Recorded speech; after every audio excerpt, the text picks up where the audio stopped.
కమ్మేసిన విషవాయువు, ప్రాణాలు అరచేతిలో పెట్టుకుని తీసిన పరుగులు, రోడ్లపై విగతజీవులుగా పడి ఉన్న మనుషులు. 6 ఏళ్ల క్రితం జరిగిన దుర్ఘటనను నేటికి బాధితులు మర్చిపోలేదు. విశాఖ వెంకటాయపాలెంలోని ఎల్జీ పాలిమర్స్లో సరిగ్గా 6 ఏళ్ల క్రితం ఇదే రోజున విషవాయువు లీక్ అయ్యి 12 మంది ప్రాణాలు కోల్పోయారు.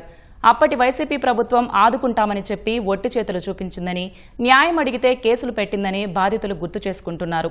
కూటమి ప్రభుత్వం పరిహారం ఇచ్చి తప్పుడు కేసులు కొట్టివేసి అండగా నిలిచిందంటున్న ఎల్జీ పాలిమర్స్ బాధితులతో మా ప్రతినిధి ఆదిత్య పవన్ ముఖాముఖి.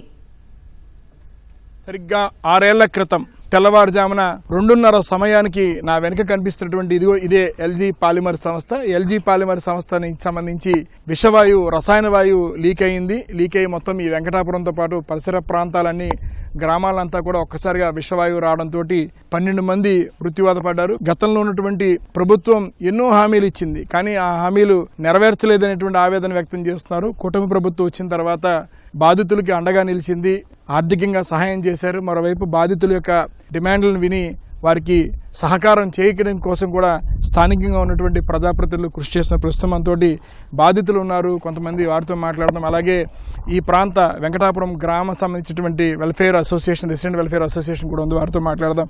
ఏదైతే స్టెరైన్ వేపర్ అక్కడ M6 ట్యాంక్ కనబడుతుంది కదా, ఆ ట్యాంక్ నుండే మనకు విషవాయువు వెదజల్లిందండి.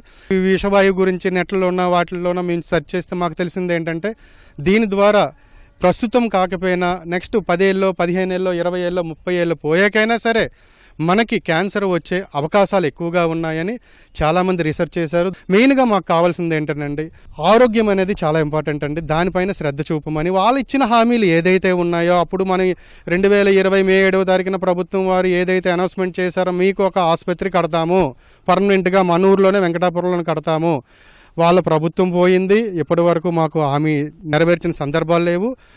గత ప్రభుత్వంలో మన ఎమ్మెల్యే గణబాబు గారు ఎవరైతే ఉన్నారో, ప్రతిపక్షంలో ఉన్న మా వెంట నిల్చొని ఉన్నారు, ఇప్పుడు అధికారంలోకి వచ్చి కూడా మా వెంట నిల్చున్నారు.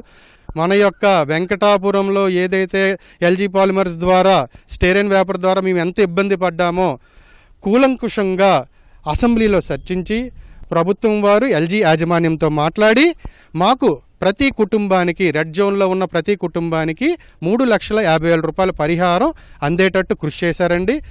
యువత పైన 38 మంది పైన IPC సెక్షన్ వేసి కేసులు వేశారండి. స్టిల్ మన ప్రభుత్వం వచ్చిన తర్వాత వెంటనే 1 సంవత్సరంన్నరలోనే ఆ కేసులు ఎత్తివేయడం జరిగింది. గ్రామస్తులందరి తరపున మరొక్కసారి కూటమి ప్రభుత్వానికి, మా ప్రీతమ నేత గణబాబు గారికి హృదయపూర్వక అభినందనలు, కృతజ్ఞతలు తెలుపుకుంటున్నామండి. ఏదైతే గత ప్రభుత్వం తప్పులు సరిదిద్దేందుకు కూటమి ప్రభుత్వం వచ్చిన తర్వాత ఎల్జీ మేనేజ్మెంట్తో మాట్లాడి 120 కోట్ల రూపాయలతో CSR ఫౌండేషన్ ఏర్పాటు చేయడం జరిగింది.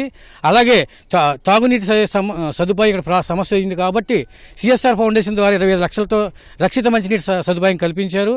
అలాగే బాధిత ప్రాంతం ఏదైతే ఉందో రెడ్ జోన్ ప్రాంతంలో ప్రతి వాళ్ళకి 3,50,000 ఇచ్చారు. ప్రభుత్వానికి విన్నవించుకున్నది ఏంటంటే, మాకున్న చిన్న సమస్యలను పరిష్కరించి మాకు సత్వరమైన న్యాయం చేయవలసిందిగా కూటమి పెద్దల్ని కోరుకుంటున్నాం. బాబు ఫోటో అండి. ఐసీలో జాయిన్ అయ్యేటప్పుడు బాబుకి అప్పుడు తల మీద గాయం తగిలితే గుండు కొట్టించి ఈ తల మీద ఉన్న గాయం ఇప్పటికీ అలాగే మచ్చ కింద ఉండిపోయిందండి. పొక్కులు వచ్చి తలంతా పుళ్ళు వచ్చేస్తున్నాయి. ఎన్నిసార్లు గుండు కొట్టించినా అదే. బాబుకి అప్పుల్లో ఐసీలో ఉన్న వాళ్ళకి నష్టపరిహారం 10 లక్షలు ఇస్తానన్నారు, కానీ బాబుకి ఇవ్వలేదు. ఇప్పుడు నుండి బాబుకి హెల్త్ ఇష్యూస్ అలా వస్తూనే ఉన్నాయి. ఇప్పుడున్న ప్రభుత్వం మొన్న వచ్చి గణబాబు గారు అందరికీ ఇంటికి 3,50,000 ఇచ్చారు. నా బాబు హెల్త్ ఇష్యూ ఫస్ట్ ఇంపార్టెంట్ కాబట్టి వీడి పరంగానే నాకు న్యాయం చేయమని కోరుచున్నాను. గత 6 సంవత్సరాలు బట్టి మేము బాధలు పడుతూనే ఉన్నాము. నేను, నా పిల్లలు 3, మా భర్త గారు బాధపడుతూనే ఉన్నారు. కానీ ఏది కూడా మాకు సమస్య క్లియర్ అవ్వట్లేదు. మా అబ్బాయి అయితే ఆవేశం పడిపోవడం, తిండి తరగకపోవడము, నేను కూడా ఇబ్బంది పడుతూనే ఉన్నాను. అలాగే కానీ ఎప్పుడు కూడా అలాగే ఉంటుందేమో అనేసి, ఏదో ఒకటి వస్తుందేమో అని భయపడిపోతున్నాం. మేము ఇంట్లో ఉంటున్నాం, కానీ డొక్కాడితే కడుపాడే రకం మాది. మాకు ముందు హెల్త్ కార్డులు ఇచ్చి వెంకటాపురం గ్రామానికి, తర్వాత ఇక్కడ ఏదైతే సొల్యూషన్ ఉందో అది ముందు చూసుకుంటే చాలా గ్రేట్ అనిపిస్తుందని మేము అనుకుంటున్నామండి. ప్రభుత్వం స్పందించి శాశ్వతమైనటువంటి తమ ఆరోగ్య సమస్యలు పరిష్కరించే విధంగా ఒక శాశ్వతమైనటువంటి ఆసుపత్రి నిర్మాణం, అలాగే బాధితులకి సత్వర న్యాయం చేసి అందరినీ ఆదుకోవాలని ఒక వినతిని బాధిత గ్రామస్తులందరూ కూడా ఇక్కడ విన్నవించుకుంటున్నారు. కెమెరా పర్సన్ నరేష్తో ఆదిత్య పవన్, విశాఖపట్నం.